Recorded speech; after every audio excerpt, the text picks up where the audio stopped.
Sebelumnya, Assalamualaikum warahmatullahi wabarakatuh. Kali ini Pak Guru akan menjelaskan tentang tema 3 subtema 1. Yang pertama itu adalah sumber energi. Sumber energi di sini itu ada beberapa contoh ya. Ada yang dari listrik, itu bisa menghidupkan barang elektronik. Nah, contohnya lampu. Lampu ini untuk menerangi dalam kegelapan. Ya, bisa dilihat ya, ini ya. Terus kemudian untuk pembelajaran 1,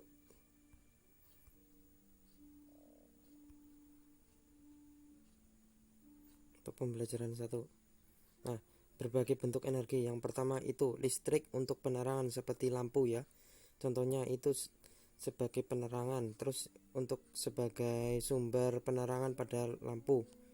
Yang kedua sebagai menghasilkan energi panas, contohnya itu energi listrik menghasilkan panas itu setrika. Terus ada penanak nasi dan kompor listrik. Yang ketiga menghasilkan gerak, contohnya itu seperti mesin ya, mesin botol otomatis sama ban berjalan, mesin cetak dan mesin pengemas.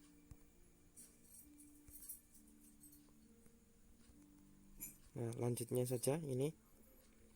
Nah, Indonesia itu memiliki wilayah yang sangat luas. Nah, di dalamnya itu ada beberapa jenis sumber daya alam. Nah, sumber daya alam. Nah, sumber daya alam itu dimanfaatkan untuk memenuhi kebutuhan hidup. Nah, pemanfaatannya itu perlu diikuti dalam kegiatan pelestarian. Itu kalau sumber daya alam itu ada dua, daya alam diperbarui dan maupun tidak diperbarui. Yang diperbarui itu seperti pohon yang bisa didaur ulang, tetapi kalau yang tidak bisa didaur ulang itu namanya yang tidak dapat diperbarui. Contohnya itu batu, bensin, minyak, itu tidak bisa diperbarui. Tetapi kalau pohon, kayu itu yang dihasilkan dari tumbuhan maupun hewan itu bisa diperbarui. Nah, agar tidak punah, maka kita harus menjaganya ya. Nah, kemudian pembelajaran 2. Nah, di pembelajaran 2 ini diperhatikan, ini ada nada do re mi fa sol la si do. Nah, ini dari do re mi fa sol la si do itu dari tinggi ke rendah. Kalau dari 7 si do, dari 7 sampai 1 itu ke tinggi ke rendah, tinggi apa rendah ke tinggi. Nah, di dalam nada itu ada setengah ketukan seperti ini contohnya. Kalau 2 ketukan itu ada titik, ada titik terus 5, ini 2 ketukan. Kalau setengah ketukan itu yang ada garisnya, seperti itu. Kalian bisa baca di buku fokus, di situ sudah ada penjelasannya. Terus untuk 1 ketukan itu bagaimana, yang seperti ini, terus ada titik, terus ada angkanya, itu 1 ketukan. Kalau yang setengah itu ada garisnya seperti ini, angka 7, tergantung itu garis terus 5, seperti itu. Nah, itu sudah ada nada baloknya. Terus nah ini diperhatikan, ini 3 itu 1 ketukan. Nah, ini 1 ada garisnya itu setengah ketukan, 0 juga ya setengah ketukan, seperti itu. Nah, energi panas matahari itu banyak digunakan untuk mengeringkan baju, untuk fotosintesis dan lain sebagainya. Nah, itu juga bisa digunakan untuk hal lain, misalkan untuk mengeringkan ikan yang itu apa namanya, gesek ya, seperti itu. Lanjut.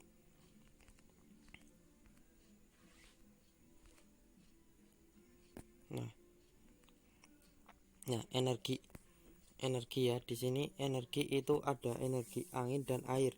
Energi angin itu bisa digunakan untuk menggerakkan perahu ya, perahunya itu pada zaman dahulu itu pasukan Viking itu memanfaatkan energi angin untuk berlayar, yang seperti dilakukan oleh bajak laut dan nenek moyang kita yang seorang pelaut. Nah, di Belanda itu bisa menghasilkan energi listrik itu dari angin ya, dari kincir angin. Nah, bisa dilihat. Nah, energi air. Nah, air ini juga bisa dimanfaatkan untuk energi ya. Dengan aliran sungai nanti lama kelamaan itu kincirnya akan bergerak sesuai dengan arus air sehingga menghasilkan energi.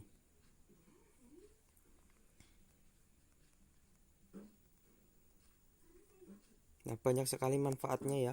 Energi air dan angin itu bisa untuk tenaga listrik, untuk menghidupkan barang-barang elektronik, lampu dan lain sebagainya. Masih banyak sekali karena sekarang banyak menggunakan energi angin maupun air.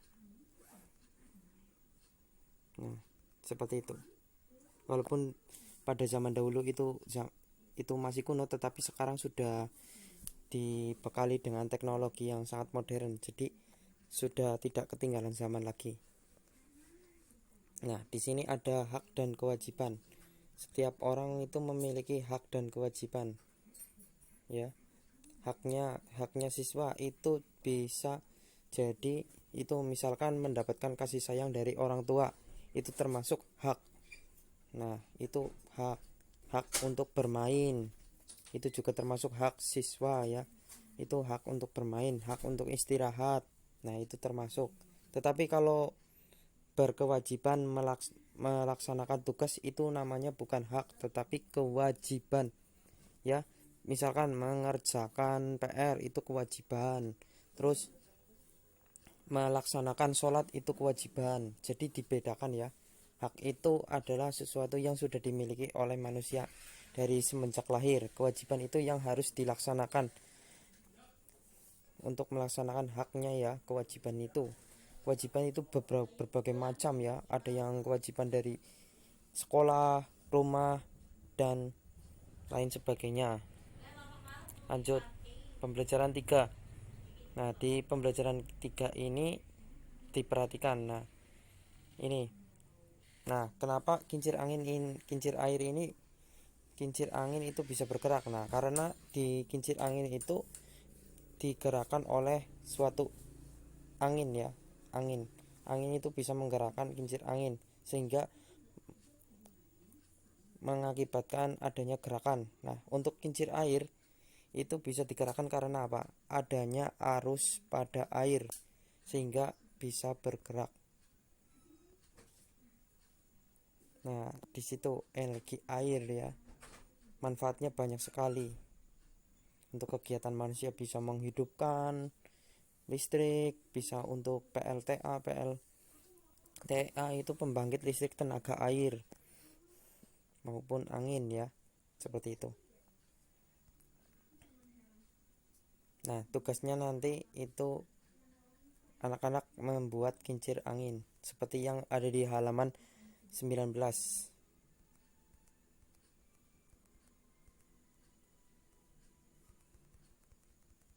Nah, ini kincir angin menggunakan kertas. Nah, lanjut saja.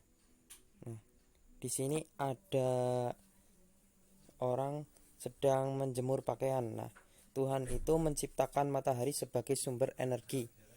Nah, sumber energi itu menghasilkan panas dan cahaya. Panasnya itu juga bisa digunakan untuk menghangatkan tubuh, mengeringkan pakaian, dan lain sebagainya.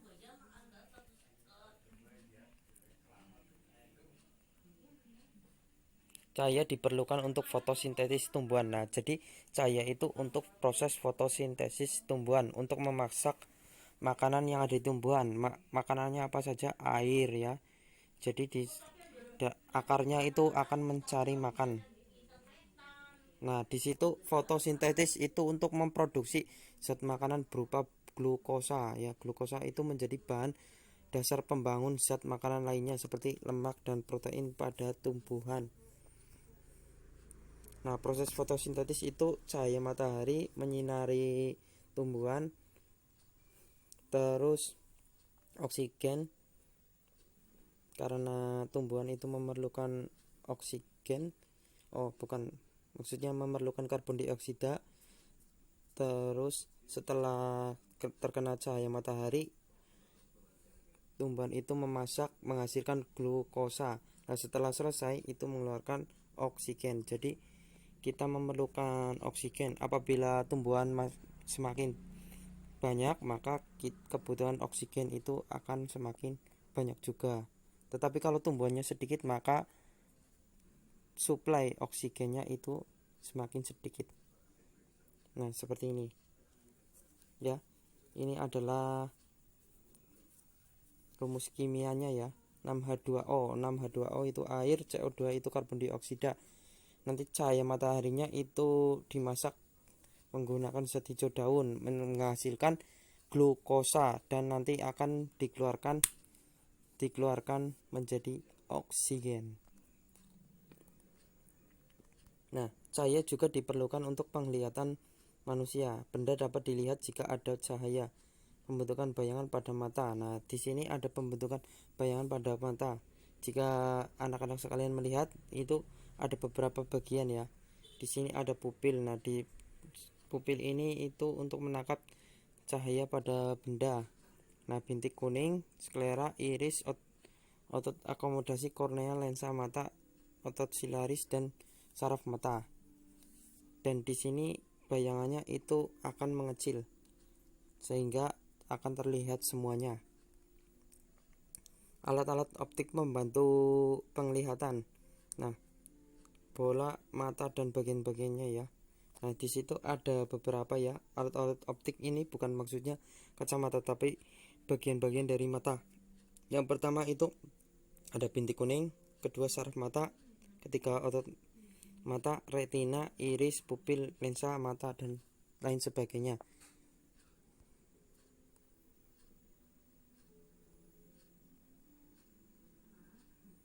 Nah, di materi ini itu membahas tentang KD gagasan pokok. Nah, ya, di sini ada petualangan si biji jagung. Nah, aku si biji jagung, aku menanam biji energi di sebuah ladang yang luas di peternakanku. Saat matahari bersinar, ada energi pada cahaya matahari. Cahaya matahari membantu bijiku tumbuh menjadi tanaman. Nah, di sini sudah terlihat ya. Di sini nanti akan menjelaskan tentang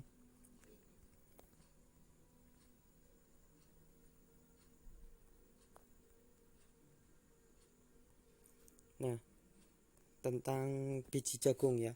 Biji jagung itu memerlukan cahaya matahari untuk apa? Untuk memasak ya, memasak tumbuhan itu untuk menghasilkan itu apa namanya? biji jagung. Nah, nanti biji-biji jagungnya itu akan digunakan untuk sumber makanan pada manusia. Nah, semakin banyak cahaya dan tercukupinya air itu bisa menyuburkan tanah, sehingga ketika tanamannya subur, maka biji-bijinya akan bagus, daunnya bagus, terus akar batangnya juga bagus. Seperti itu. Yang keempat, pembelajaran 4, energi listrik. Nah, energi listrik, nah, kita patut bersyukur kepada Tuhan Yang Maha Esa karena sudah menciptakan sumber energi yang tersedia ya. Salah satunya itu adalah energi listrik. Itu kalau energi listrik itu banyak kegunaannya, seperti gambar berikut. Nah, itu seperti AC, kipas, lampu, setrika, dan lain-lain. Nah, alat listrik itu juga banyak sekali ya. Ada yang dari pompa air, itu digunakan pompa air, setrika, TV, radio, bahkan HP itu juga menggunakan energi listrik. Nah, dengan adanya energi listrik, benda-benda tersebut dapat bekerja dan dapat dipergunakan untuk keperluan manusia. Nah, akibatnya jika tidak menghemat energi listrik itu bagaimana? Nah, salah satunya itu energinya akan boros, tagihan listriknya juga boros. Misalkan tidak hemat menggunakan air. Jika tidak hemat menggunakan air, maka airnya akan cepat habis dan boros. Nah, apa pengaruhnya terhadap orang lain jika tidak menghemat listrik? Maka akan merugikan orang lain dan sekitarnya ya. Tidak hanya merugikan diri sendiri, tetapi menghemat energi itu juga dapat mempengaruhi orang lain ya, bisa merugikan orang lain. Yang ruginya bagaimana? Nah, misalkan listriknya itu ketika sanyonya itu dinyalakan, airnya mengalir terus. Nah, airnya yang mengalir itu bisa mengganggu tetangganya. Nah, hak-hak kita terhadap energi listrik, hak-hak kita mendapatkan energi listrik apa? Haknya itu kita mendapatkan penerangan. Nah, itu juga termasuk haknya. Apalagi mendapatkan hiburan. Nah, hiburannya itu dari mana? Dari televisi. Seperti itu. Kewajiban kita. Nah, kewajibannya apa? Menghemat energi, mematikan lampu, menghemat penggunaan sanyo, itu juga termasuk seperti itu. Kewajibanmu ya, seperti itu. Nah, cara menghemat listrik di rumah itu gampang ya. Kalau sudah siang itu listriknya itu harus dimatikan. Penggunaan air itu harus secukupnya saja, tidak boleh berlebihan. Ketika TV tidak ditonton harus dimatikan. Nah, di pembelajaran 5 ini pada tema 2 ini ada tempo dan tinggi rendahnya nada. Nah, pada nada tinggi rendahnya itu ada beberapa ya, do re mi fa sol la si do si la sol fa mi re do. Nah, itu termasuk tempo pada nada rendah dan tinggi. Nah, jagung itu merupakan salah satu sumber daya alam yang berasal dari pertanian. Nah, negara kita juga termasuk penghasil jagung yang sangat besar ya. Nah, selain itu kita juga terkenal dengan sumber daya alam laut, yaitu ikan. Nah, ikan dapat diawetkan dengan banyak cara. Ada yang dijemur, nanti akan menjadi ikan asin. Ada yang didinginkan, ada yang dimasukkan pengkalengan seperti sarden. Nah, sebagian pasar itu nelayan itu mengawetkan ikan ya. Seperti itu.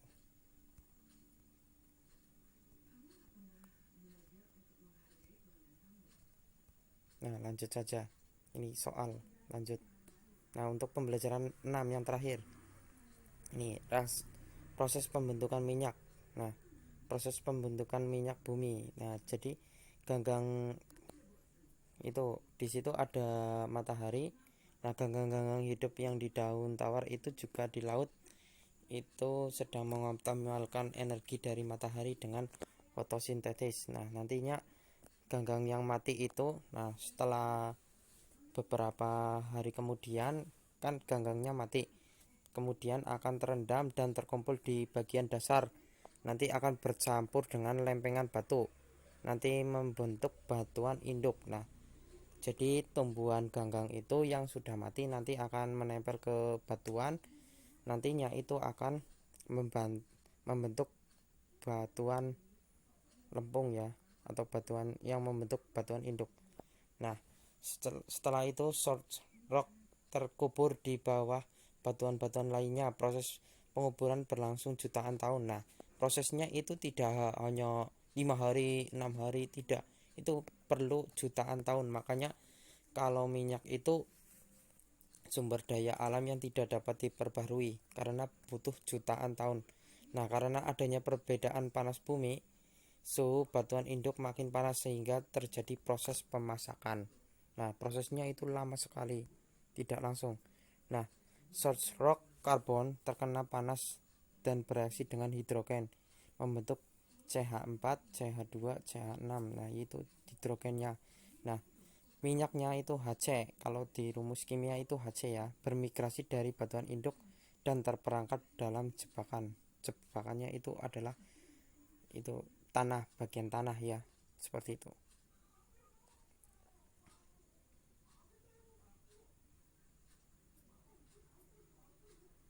Nah, kalau minyak bumi itu tidak digunakan secara hemat itu bisa habis ya, karena minyak bumi itu tidak bisa diperbarui kecuali kalian membuat minyak dari tumbuhan, itu bisa diperbarui, tetapi caranya membuat minyak itu ataupun bahan bakar itu sangat susah ya dibandingkan mengambil minyak di bumi.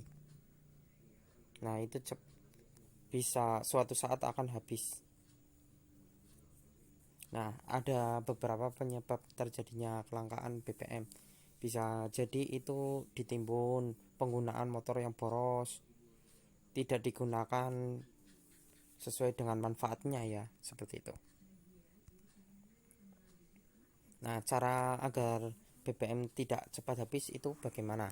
Cara agar tidak habis itu, supaya tidak habis itu ada beberapa cara ya. Menggunakan motor seperlunya saja sesuai dengan manfaat, tidak boros bensin ya. Menghangatkan motor, misalkan kalian bapak orang tua kalian sedang menghangatkan motor, itu jangan terlalu lama, karena kalau terlalu lama akan mengurangi bensinnya. Nah, penyebab mahal itu juga termasuk kekurangannya jumlah minyak tanah.